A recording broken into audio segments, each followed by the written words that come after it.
I'm gonna make a Sazerac,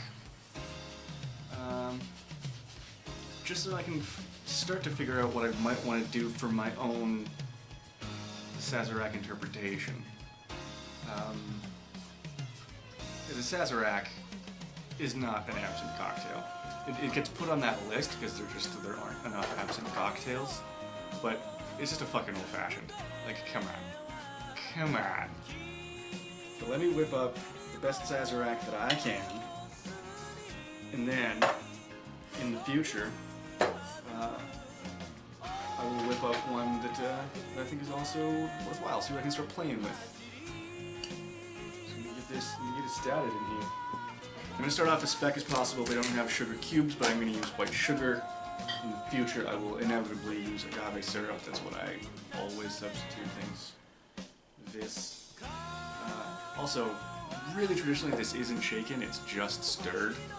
But I already got a shaker out, so get that tough down. Also, this comes from a time before ice in cocktails was common. Like, ice had to be like harvested and shipped across the country. This is a cocktail from the late 1800s, so they didn't have ice and shaker technology like we do in the 20th and 21st centuries. Now, I did see that originally Sazeracs were made with brandy, and then that switched to rye, and then now a lot of people are doing a mix of both and saying that they complement each other and stuff like that. I just want more going on here, and I just want to start using up some of the brandy that we're shin deep in over here. So I'm going to do half and half rye and brandy. Sazerac is the official cocktail of New Orleans. And this Sazerac rye is a product of New Orleans as well. This brandy I just got was unopened. It was one of the things that I grabbed recently just because it defines itself as being very special. On the bottle, it's master of self-promotion, this brandy. So like I say, half and half, or equal parts. And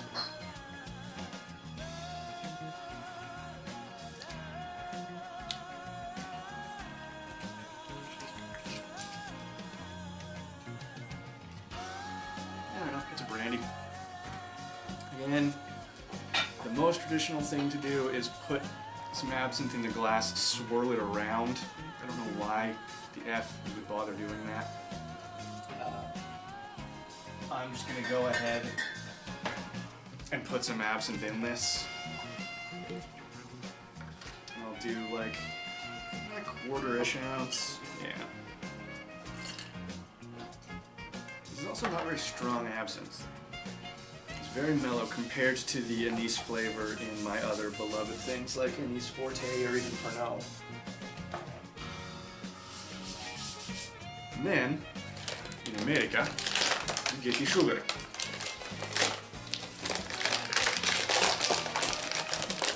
Also, like fucking invent simple syrup, guys. Why are you putting sugar in your drinks?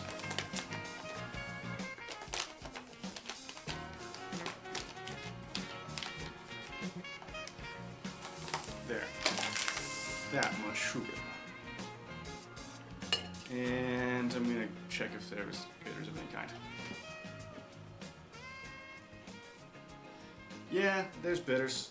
2 different kinds of bitters, blah blah blah. I will throw in the most classic Angostura bitters, and then see if in the future I want to do something different. Dash. A successful dashing on that second one.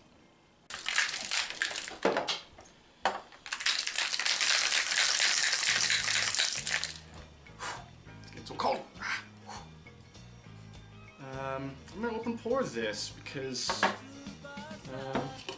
should be made in glass and stirred anyway, so it's expecting to have ice in it.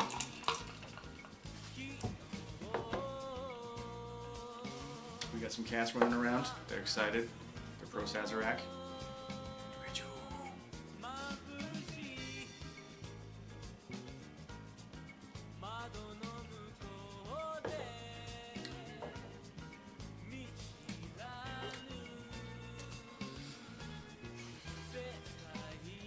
Well, I declare it to be boring and sucky. Let me stop being a douchebag and finish this properly.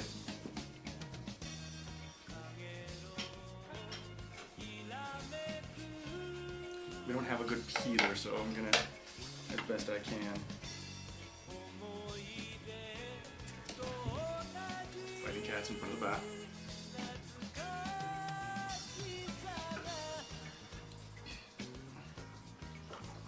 Express the oils.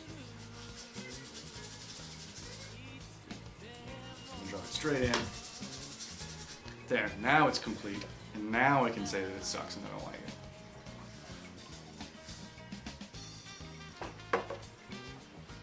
Although being honest, that orange on the nose as you raise the glass, pretty nice actually.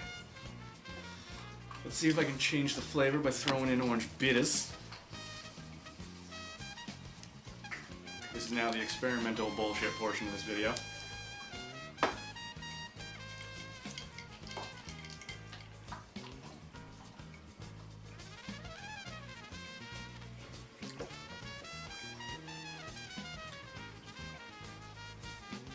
I'm really tempted to just throw in like some orange juice. Getting pretty far from the cocktail at that point, but this boring goddamn cocktail and old fashions are stupid.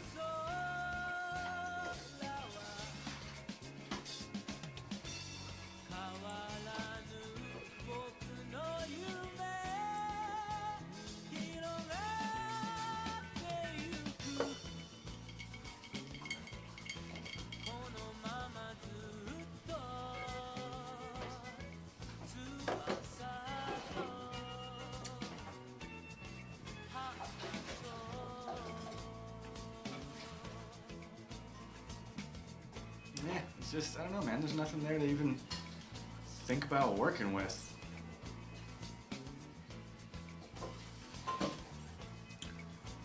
Let me now follow my instincts, see what happens. Since it is not the turning of the 20th century, I feel comfortable using an entire orange in a cocktail, or even half an orange, rather than trying to save it for zest by zest and having it imported from God knows where. And like I'm just saying, oranges aren't rare. We can use orange juice in a drink. And I can spray orange juice all over the bar. Some of that I think even hit the camera.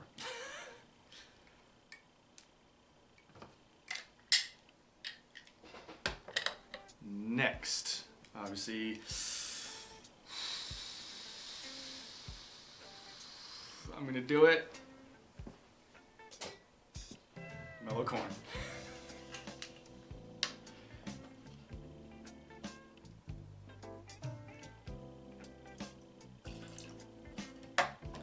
Now, getting real crazy. In place of the brandy, I'm thinking port.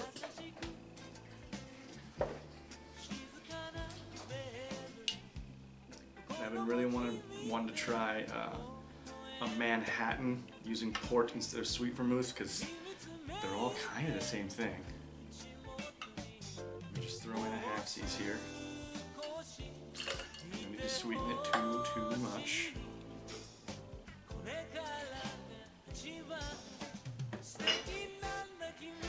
Since there is orange juice in it, let me throw in a dash of my newly beloved grapefruit bitters.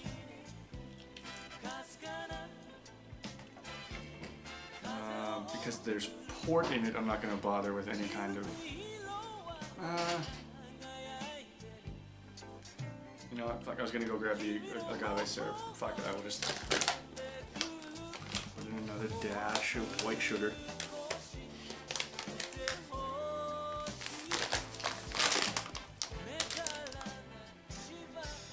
And then it needs... I'll just use absinthe again. No problem there, no problem there. We have incoming bottle of, is this simple syrup? Yep. Fucking thick simple syrup. Might go thick. Throw in an entire ½ ounce of absinthe. Like I said, this is a more mellow flavored absinthe, and I like absinthe a lot. And I think getting in those hints of anise in any drink is going to do that drink a favor.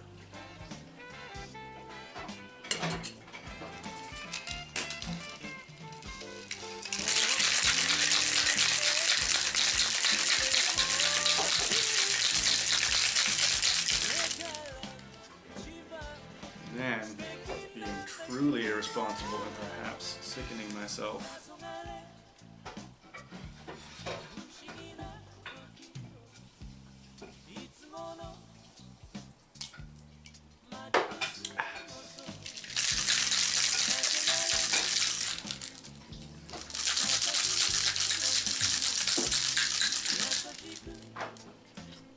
and I'm going to strain it because there's fruit juice in it. I declare this to be a perhaps hideous watermelon color.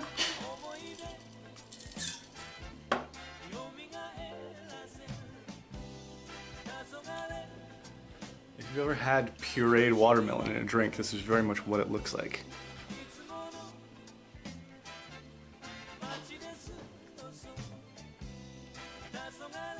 It smells very sweet. The grapefruit bitters are strong. I gotta tone it down with those.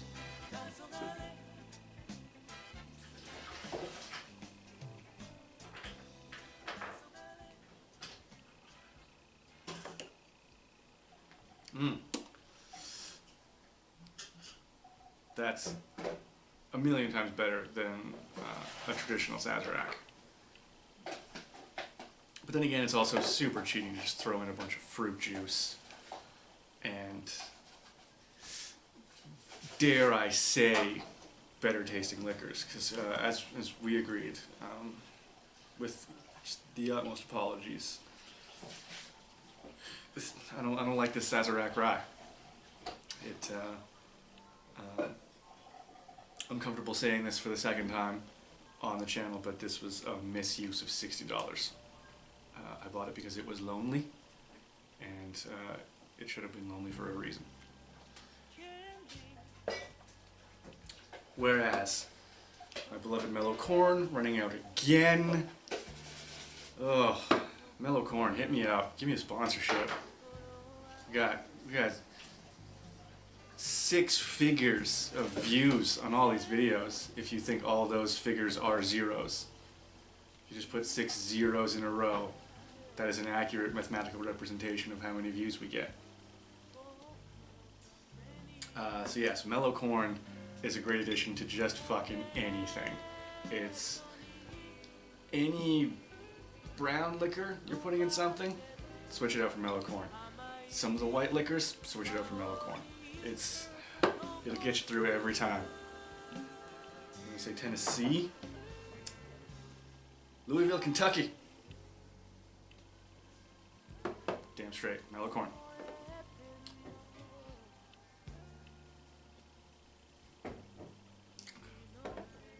And like I said, the grapefruit bitters, I just adore them. Like they're tangy, they're really bold. Like I should have toned it down on that, but for me, Angostura, it smells like barbecue sauce, really. And why would you ever, like, why would that enhance a drink? Also, I just missed the glass entirely. Fucking, I need better dashing technique in that, like, such a heavy dash now. Ugh. And the orange Angostura, not orangey enough. Just sweet barbecue sauce. Whereas Fee Brothers 1864 Grapefruit Bitters of Rochester, New York, in the The nutritional information, this is very important, contains nothing. There's no calories, there's no fats, there's no cholesterol, there's no sodium, there's no carbohydrates, and there are none of the 4 vitamins that one is legally required to put on a thing. Part of the cat. But yeah, on the nose, this is like an amazing grapefruit syrup. It's grapefruit concentrate. It's like hella strong. It's not grapefruit juice, which everyone thinks is strong anyways, and like you want to thin out your grapefruit juice to drink it. Like that's hella concentrated compared to grapefruit juice. But it's a great addition to a drink. I'm gonna ruin your sound. Okay, good. And I think just for, reasons largely unexplained, I'm going to drop a maraschino cherry in this. That feels right. Feels right, Brian. There's a cork here. I don't know what it's from. Okay, that's the video. Signing off with my signature catchphrase that I once again need to wipe up the bar.